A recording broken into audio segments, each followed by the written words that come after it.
and they were roommates. So here's the thing. I talk a lot on this channel about stuff I watch with my dad, and one show I'll always cherish having watched with him is Gotham, the Batman sorta prequel show that ran from about 2014 to 2019. And me and my dad love this show, to the point that every now and then he'll just randomly blurt out, "I miss Gotham," and contemplate buying the Blu-ray box set. And after having recently seen Cameron Monaghan speak at a convention and, rewatching old clips on YouTube, I just want to talk about why I love this show so much, why it's one of the more underrated cape shows out there, and hopefully I can convince you to give it another chance if you haven't seen it.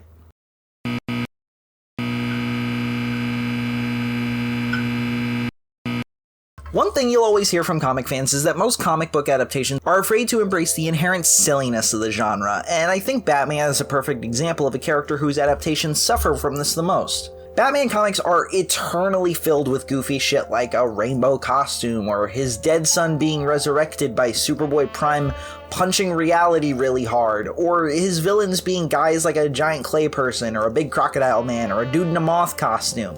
And that's not to say all Batman adaptations shy away from some of the campier aspects. Some of them find ways to integrate them with a more realistic or grim tone and setting wonderfully.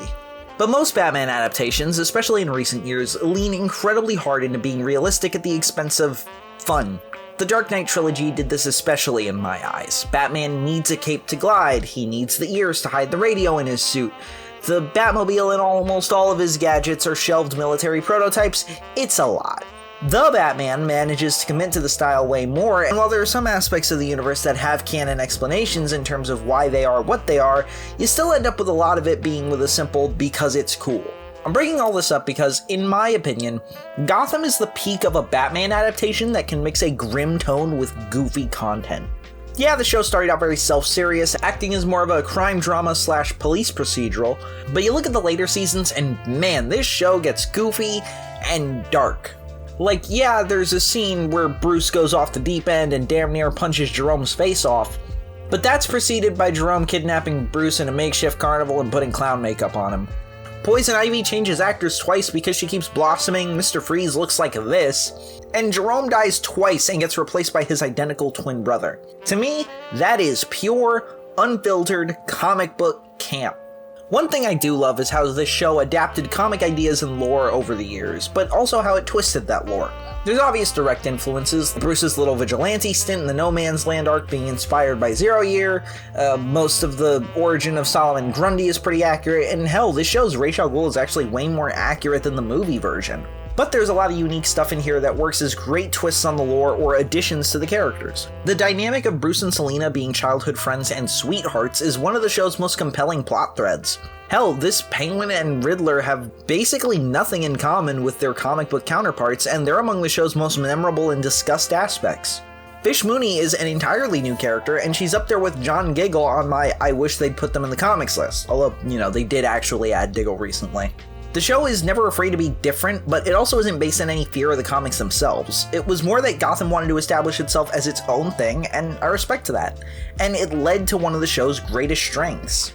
Most of my favorite scenes in Gotham involve Jerome, and one of my absolute top 5 favorite scenes is this one right here. Jerome playing Russian roulette with a fellow Arkham escapee. Do you want to know why this is one of my favorite scenes? It's not just because of Cameron's absolutely batshit insane performance, which imparts line deliveries that will never leave my brain. See, I have vision, and ambition, and brains. You're just a nutty old cannibal. How many people can you eat before that shtick gets old? It's the fact that it's one of the few Russian roulette scenes in anything that made me care. I fully believe Jerome could bite the bullet here. Pun unintended. But in retrospect, I totally intended it.